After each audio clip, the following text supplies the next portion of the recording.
Hello, my name's Michele Schweisfurth. I'm from the University of Glasgow in Scotland in the United Kingdom, and I'm here to talk about learner-centred education as a form of best practice as part of UNICEF's Think Piece series. I've been researching learner-centred education for about 25 years, and I want to share with you some of the findings that I have from my own research, but also from research I've done which looks at the wider evidence around these questions. The presentation today will cover definitions of learner-centred education. It will also cover the origins of learner-centred education as a pedagogical form and how it has spread around the world. I'll be talking about some of the narratives that underpin the spread of learner-centred education, why people have come to believe it's such a good practice. I'll be talking specifically about learner-centred education in lower and middle income countries, talking about some of the issues that have arisen from its implementation and the evidence around that.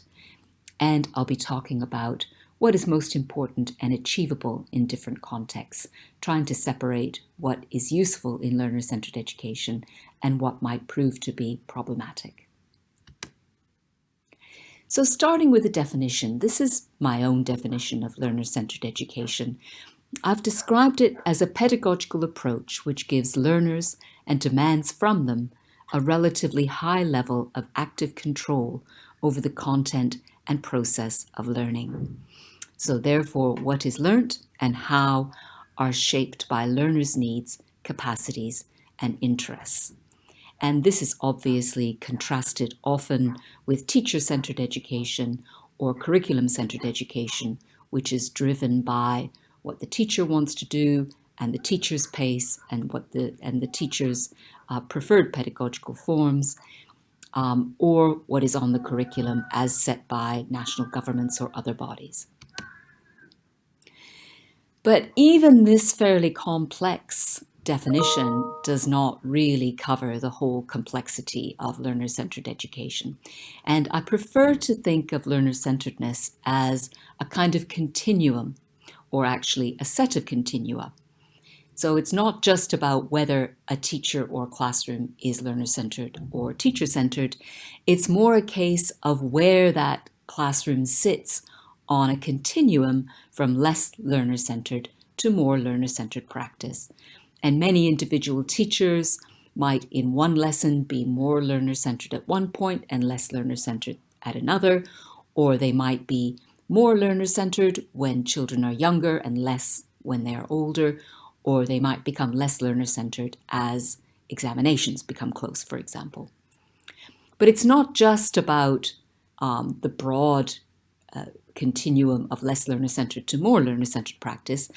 Learner-centeredness can be broken down into a number of different aspects. So a lot of people talk about learner-centeredness primarily as a technique. So chalk and talk being one end of the continuum, being the more teacher-centered, whereas on the other end of the continuum we find independent or group inquiry, where learners have more control and may be working on their own without constant guidance from the teacher, or they may be working in groups to collaborate with each other. But it's not just about techniques either, it's also about relationships. So on the less learner-centered end of the continuum, we have more authoritarian relationships where teachers are more in charge and dictate what happens in classrooms. And on the other end of the continuum, we have more democratic relationships where the relationship between teachers and students is more egalitarian and students have more say in how the classroom is run. It also includes aspects of learner motivation based on how teachers understand learners to be motivated. So in the less learner-centered end, we have teachers who believe that we need to reward and punish learners in order to get them to learn. So the motivation is extrinsic. So we need to set tests to drive students to learn, and we need to reward them for doing well and punish them for not. And on the other end of the continuum, at the more learner-centered end, the underpinning belief is that motivation is intrinsic, that all learners want to learn, that they are happy to set the agenda themselves, that they have their own interests and abilities that will help to guide them. And finally, epistemology. So in terms of knowledge, the less learner-centered education end of the continuum sees knowledge as fixed. There is a fixed curriculum, for example, that needs to be covered, and that has been dictated from above, and that knowledge is not questionable. On the other hand, we have at the other end of the continuum an understanding of knowledge as being more fluid, perhaps changing over time or changing depending on the context. Also being more relative depending on the individual child or the classroom, and more negotiated. So my knowledge may not be the same as your knowledge, and one learner's need for knowledge might be different from another's. So as I said, all of these things are not absolutes, they're not black and white, but instead we see a continuum from a less learner-centered to more learner-centered practice along these different aspects. But we also bear in mind that pedagogy is not just what is observable, it is also what teachers believe. And this is based on Robin Alexander's definition of pedagogy, and that's why learner-centeredness is not just about technique, it's also about teachers' beliefs about knowledge, teachers' beliefs about learner motivation, and teachers' beliefs about relationships. And of course, these things are culturally shaped as well. In some contexts, for example, authoritarian relationships between adult and children are more normal, whereas in others, we might find more space for democracy in terms of relationships. I'm going to give you a very brief historical overview of how learner-centeredness has developed. It's often discussed as though it's a modern pedagogy, but its roots go back at least as far as Socrates, thousands of years before Christ in ancient Greece, who said that through his method, he could help the learner to learn without actually telling them the knowledge that they needed to know, but through a series of questions, he would help them to develop that knowledge. We then find in 18th to earliest 20th century Europe different forms of child-centeredness. So Rousseau, for example, had a romantic notion of children that saw them as innocents with fantastic potential, and that giving them more freedom to express that potential would open up their learning possibilities. And following from Rousseau, we had famous pedagogues such as Pestalozzi, Froebel, and Montessori in Europe in that period.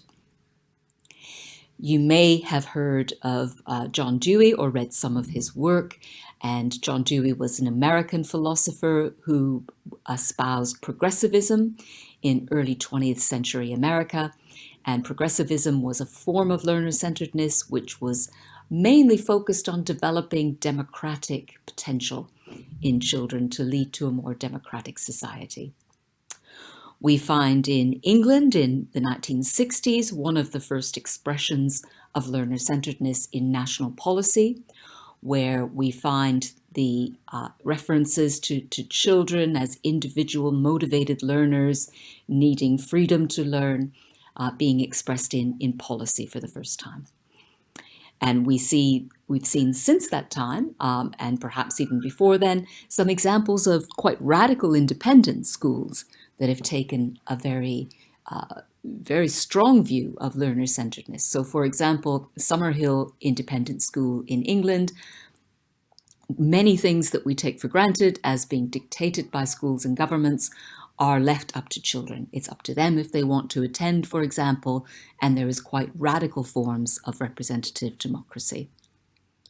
We find learner-centeredness in many adult education programs, and again, another very famous name is Paulo Freire, who introduced emancipatory and participatory forms of adult education, which again took us beyond that teacher-centered view, that idea that knowledge needed to be driven from above. But Freire's view was that people needed to decide what was important for themselves to learn and also to question dominant forms of knowledge. But what is perhaps most interesting to people working for UNICEF in the contemporary education space is the fact that since the 1990s, learner-centered education has been a massive global export.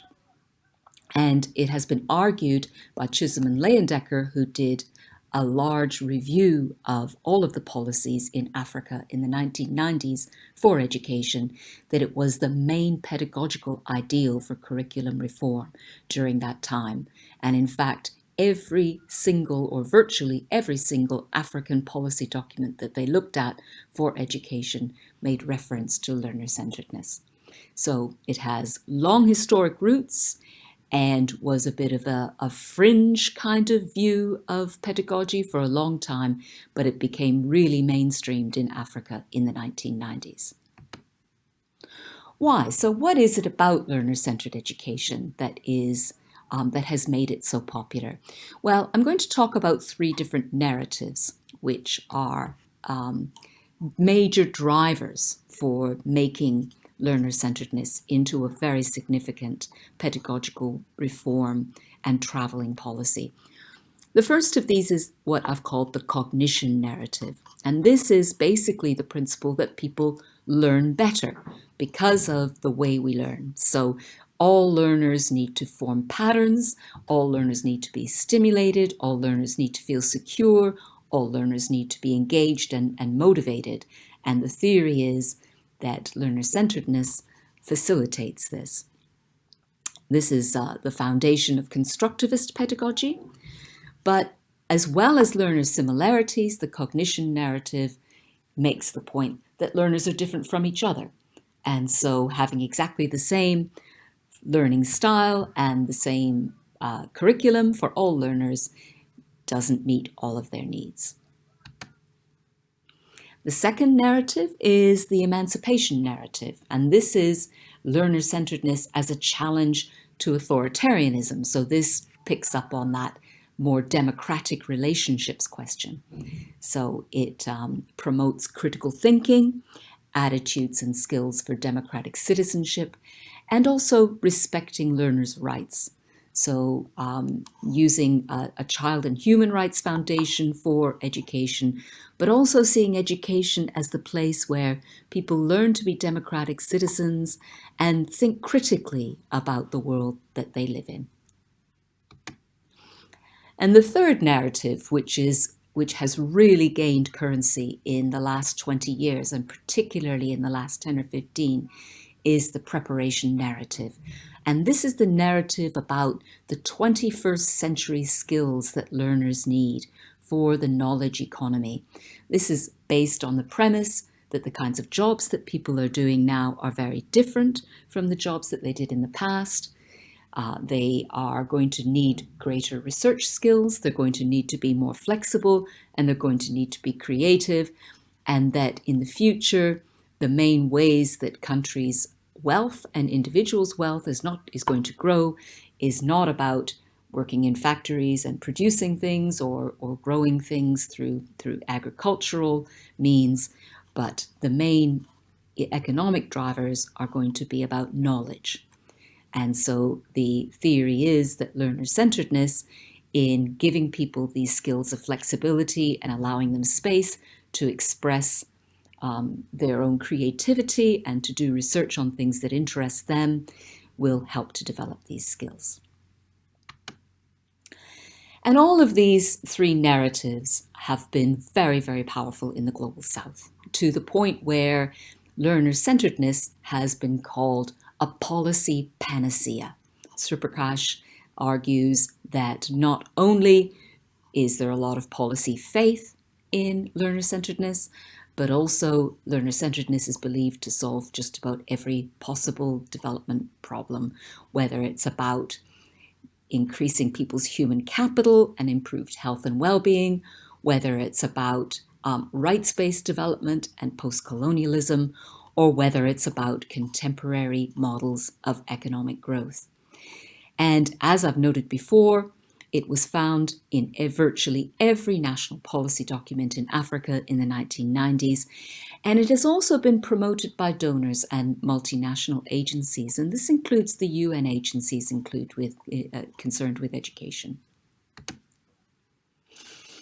However, in 2011, I did a survey, a literature review of all the research that was published on the implementation of learner-centered education in the Global South. And this was from a journal called the International Journal of Educational Development, one of the foremost journals, if not the foremost journal, which writes about education and development. And in surveying 72 articles, the overwhelming finding from that review was that there is massive evidence about recurrent implementation challenges in developing countries. So someone's gone as far as to call this tissue rejection, as though it's a heart transplant gone wrong, that the host is not able to accept the new form and rejects it. It's also been called a paradigm shift failure by Tabilawa, who's a Botswanan researcher, who argues that learner-centered education is not a simple shift, it's actually a paradigm shift, and that the change to what teachers do is so profound that it's actually asking for a change in culture. So why is this? Why is it so difficult to implement learner-centeredness in other contexts where it has been introduced? Well, partly it's about the nature of the policy process and pressures. So despite the fact that learner-centeredness is written into policy, that doesn't mean that policy has built in an implementation strategy that is going to be feasible. So often there's an expectation that changes can happen virtually overnight, or that it can be done with very little material input or extra training. So material resources are another issue in classes where there's a heavy reliance on textbooks, for example, and there are very few textbooks. There are very few research resources or other resources where children can explore things that are off the centralized curriculum. This creates another set of issues. A very big set of issues is around human resources and people who work in preparing teachers, whether in-service or teacher or teacher pre-service. There are big questions about teacher readiness for learner-centeredness, about their motivation to take on learner-centeredness, and about their identity. I mean, the truth is that in many African countries, and there's quite a lot of evidence about this, teaching is not a first choice occupation. And teacher-centeredness is familiar. It's how teachers were taught in the past. It's something that they fall back on as a normal pedagogical reform or a normal pedagogical form, and their motivation to do a very profound change and change their identities is perhaps not sufficient to see them through this paradigm shift. But it goes beyond teachers as well. People have argued that there are clashes with the cultural context in some settings. So, for example, Hofstede talks about two phenomena, power distance and collectivism. He argues that in some countries there is a bigger distance between the more powerful or older people and the less powerful or younger people. So, for example, the difference between parents and children, or the distance between teachers and learners. And in high power distance cultures, learner-centeredness is going to feel not normal. It's going to feel very strange, and it's going to feel out of place. Equally, collectivism. Learner-centeredness in much of the literature emphasizes the individual's needs, the individual's desires, the individual's foundation knowledge. Whereas in many cultures, there is a more collectivist approach where it's more about we than I. So the African Ubuntu, for example, is a collectivist approach, and learner-centeredness, emphasizing the individual, may not be seen as appropriate. Another major issue in the implementation of learner-centeredness is around assessment and accountability regimes. So it happens quite often that learner-centeredness is introduced through policy as a kind of pedagogical reform, but assessment has not changed. So there is still a high-stakes, knowledge-based assessment that decides, for example, whether learners are going to get into secondary school, what kind of university they're going to get into, effectively deciding on their life chances. So when a pedagogical prescription comes up against a powerful barrier like that, the assessment will win and teachers will teach to the test and emphasize the knowledge-driven curriculum.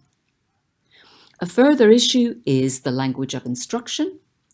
So where English, for example, is a language of instruction or another colonial language, and where teachers are not comfortable with that language, its pedagogy is very, very difficult to be open. It's very difficult to be learner-centered when you're not using a language that you're comfortable in. So I'm speaking my mother tongue at the moment, English. I also speak a little bit of a smattering of other languages. But if I were doing this presentation in one of those other languages, say French or Indonesian or Sierra Leonean Creole, I would need a script. I wouldn't be able to speak freely. And certainly when we come to the questions later, I would be very uncomfortable because I would be worried that I would get a question that I couldn't answer or couldn't even understand. And as I'm sure many of you are aware, the fact is that many teachers in African classrooms are actually teaching in a language in which they are not very comfortable. But it's not just about the implementation. There have been some quite significant questions raised about learner-centered education, which are broader than that and go beyond the question of implementation. So what happens when learners don't gain sufficient subject knowledge?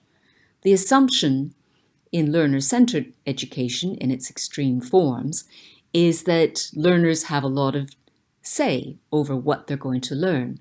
Well, what if what they choose to learn is not going to help them in their future chosen career? Or what if it's going to stop them from gaining what Young has called powerful knowledge that might help them to question those in authority or get a better job or question political regimes? Another question is, are all learners equally well equipped for the freedoms of learner-centered education? It has been argued that some learners from better off backgrounds, better educated backgrounds, are more used to taking a research-based approach to questions. They're more used to having open conversations with adults, and that children from poorer or more marginalized contexts probably have had fewer open conversations with adults and probably have had fewer opportunities to do their own explorations around knowledge and skills. And one of the big questions is learner-centered education ultimately a Western import, not appropriate in post-colonial contexts? And this is one of the post-colonial critiques of learner-centeredness, suggesting that actually this has its origins in the West and that it's not appropriate everywhere. And there is even a suggestion in some quarters that it has been imposed by organizations who perhaps don't realize that they're imposing a colonial agenda, but that it isn't suitable for everywhere. So you might come to the conclusion, listening to me up to now, that there's no point in even trying to implement learner-centered education. It has some basic issues, some basic questions that underpin it that are problematic, and that the evidence around the problems with implementation are so extreme that it's not really worth trying and we should just stick to teacher-centered approaches. And some people have argued that. There is an argument, for example, by Gerard Guthrie, who says that it's better to try to make teacher-centered education better, try to improve that, than it is to make this massive paradigm shift. Well, I don't entirely agree with that. I think there are aspects of learner-centered education that are important and that with work can be brought into new contexts. So, for example, there is a lot of evidence that learners need to be engaged in order to learn, and that being talked at about something that you're not very interested in is not going to engage you, and so you're much less likely to learn. Now, there are lots of ways, of course, of engaging learners. Teachers don't need to be entertainers, but there are ways of, for example, pacing lessons and thinking about learners' needs in terms of breaking up the kinds of pedagogies that are used and using a variety that are very helpful. I would also argue that in any context, mutual respect between teachers and learners and respect for learners' rights are non-negotiable. So the extremes of authoritarian teacher-centeredness, such as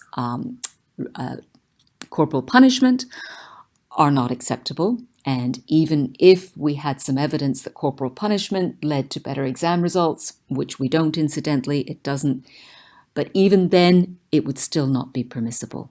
So I would argue for learner-centeredness in a rights-based way and say that all pedagogy should respect learners' rights. There is also a lot of evidence that pedagogy needs to build on existing learning, and that will be a case of understanding what learners know so far. And that's not necessarily what's going to be on the curriculum, because sometimes learners advance from one grade to the next without actually mastering the curriculum before. But building on what they actually do know and building on their own interests. Now, this, of course, is challenging because in mixed ability classes, particularly large classes, this is a real challenge for teachers. And I'm certainly not going to make the unrealistic recommendation that in classes of 60 or 90, as we find in some African contexts, that each individual child should have a learning profile and have an individualized curriculum based on their abilities and their needs. I think it's a case of being flexible and being able to monitor learning as you go along. And talking of monitoring learning as you go along, dialogic teaching facilitates this. So dialogic teaching is about a stimulating conversation effectively going on, mainly between teachers and learners, but potentially between learners and learners as well, that stretches learners' minds, that challenges them, but it also makes learning visible. So we quite often find, for example, a lot of choral teaching in classrooms where a teacher will ask a question and all the learners will answer in chorus, or at least it sounds like that. But often those are closed questions and perhaps a third of the class actually knows the answer and the rest are just kind of coming along. That's not dialogue, and that doesn't stretch children and it doesn't tell teachers what they need to know, which is, are learners learning as we go along? Curricula need to be relevant. This means it needs to speak to day-to-day lives, and this, of course, is directed at policymakers as well as individual teachers, ensuring that learners will recognize themselves in the curriculum, recognize their futures in the curriculum. Skills and attitudes are important as well as content. So I would include in such skills thinking skills and research skills. Attitudes, I would include things like positive attitudes to learning and positive attitudes to citizenship. But these are important in themselves, but they do need to be complemented with content. So it's not a case of throwing away the content-based curriculum. There is still a need for children to have an entitlement to a certain amount of knowledge that is foundational for their future progress. And finally, a really important principle of learner-centeredness that is worth working towards is that assessment does not dominate the learning agenda. And by assessment, I mean here summative assessment, examinations, particularly common examinations. Formative assessment is, of course, important and ongoing checking in of learning, but very often examinations are the tail that wags the dog in classrooms. In other words, teachers end up teaching to the test without any real concern for whether that's important for students' futures or whether they are actually learning in a way other than the rote learning that a test might require. So thank you very much for listening. There is a little bit more detail on some of these things in the think piece and a little bit less detail on others, but I appreciate your attention.